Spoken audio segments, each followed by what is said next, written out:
बोलिए गणेश भगवान की जय। हहोई माता की जय। एक साहूकार था और जिसके 7 बेटे थे, 7 बहुएं तथा एक बेटी थी। और दिवाली से पहले ही कार्तिक वदी अष्टमी को 7 बहुएं और अपनी इकलौती ननद के साथ ही जंगल में खुदान में मिट्टी खोद रही थी। वह स्याऊ और सेही की मांद थी और मिट्टी खोदते समय ही ननद के हाथ से सेही का बच्चा मर गया। स्याऊ माता बोली कि अब मैं तेरी कोख बंधवा दूंगी। तभी ननद अपनी 7 भाभियों से बोली कि तुम मेरे से बदले कोई अपनी कोख बंधा लो।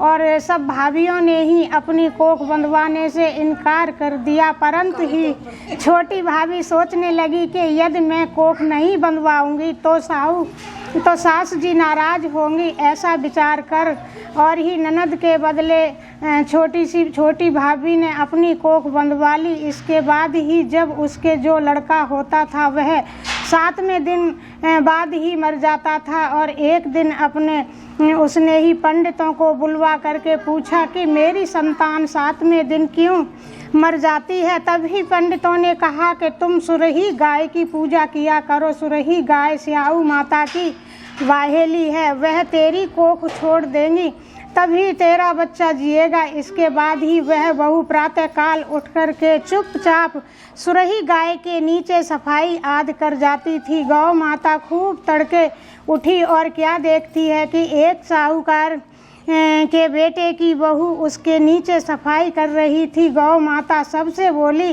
क्या मांगती है। तब वह साहूकार की बहू बोली कि हे स्याऊ माता, तुम्हारी बाहेली हैं और उसने मेरी कोख बांध रखी है, सो मेरी कोख खुलवा दो। तब गौ माता समुद्र पार अपनी बाहेली के पास और उनको लेकर के चली। और रास्ते में कड़ी धूप थी।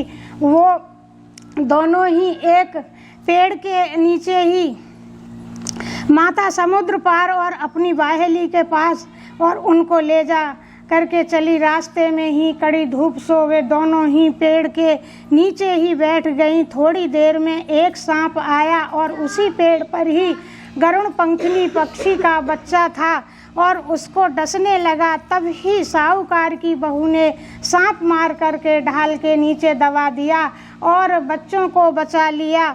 थोड़ी देर में ही गरुड़ पंखनी आई तो वह खून पड़ा देख करके साहूकार की बहू को चोंच मारने लगी। तभी साहूकारनी बोली कि मैंने तेरे बच्चे को नहीं मारा है, बल्कि सांप तेरे बच्चे को डसने आया था और मैंने तो उससे ही तेरे बच्चे की रक्षा की है। यह सुनकर के गरुड़ पंखनी बोली कि मांग तू क्या मांगती है। वह बोली 7 समुद्र पार स्याऊ माता रहती है और मुझे उनके पास पहुंचा दो। तभी गरुड़ पंखनी दोनों को अपनी पीठ पर बिठा करके स्याऊ माता के पास पहुंचा दिया। स्याऊ माता उन्हें देख करके बोली कि बहन बहुत दिनों में आई है। फिर कहने लगी कि बहन सिर में जूं पड़ गई हैं। तब सुरही के कहने के पर ही साहूकार की बहू ने सलाई से और उसकी जुएं निकाल दी। इसी पर स्याऊ माता प्रसन्न होकर के बोली कि तूने मेरे बच्चे को बहुत सलाई गहरी, इसीलिए तेरे 7 बेटे हों और बहू हों। तो वह बोली मेरी तो कोख बंधी पड़ी है, 7 बेटे कहाँ से होंगे। स्याऊ माता बोली क्यों, क्या बात है। तभी वह बोली मुझे वचन दे दो कि बोली के बताऊंगी नहीं। स्याऊ माता बोली वचन दिया, वचन से फिरूंगी नहीं, धोबी के कुंड पर ही कंकड़ी होऊंगी। तभी साहूकार की बहू बोली मेरे तो कोख तो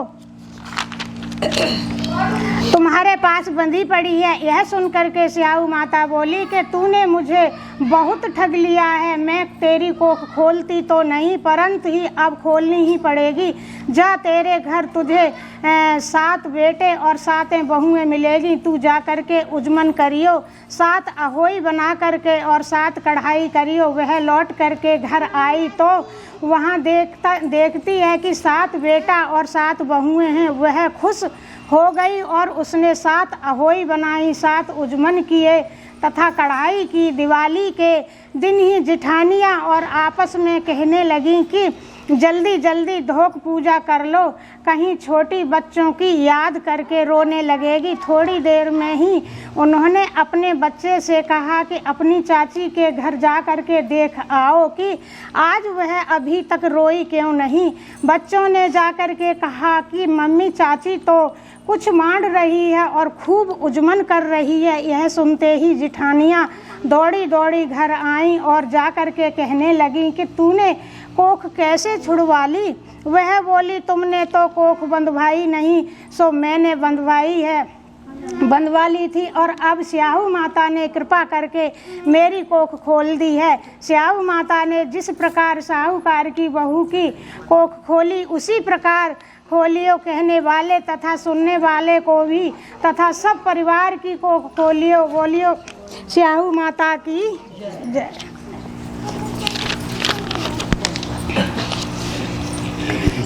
एक अंधी बुढ़िया थी और उसका एक लड़का था। लड़के की बहू थी, वह बहुत ही गरीब था। वह अंधी बुढ़िया नित्य प्रति गणेश जी की पूजा किया करती थी। गणेश जी साक्षात ही सम्मुख आकर के कहने लगे कि बुढ़िया माई तू जो चाहे मांग ले। बुढ़िया कहने लगी कि मुझे तो मांगना नहीं आता, मैं कैसे मांगूं, क्यों मांगूं। तभी गणेश जी बोले कि अपने बहू और बेटे से पूछ करके मांग ले। तभी बुढ़िया ने अपने पुत्र और बहू से पूछा तो बेटा बोला कि माँ धन मांग ले और बहू ने कहा कि नाती मांग ले।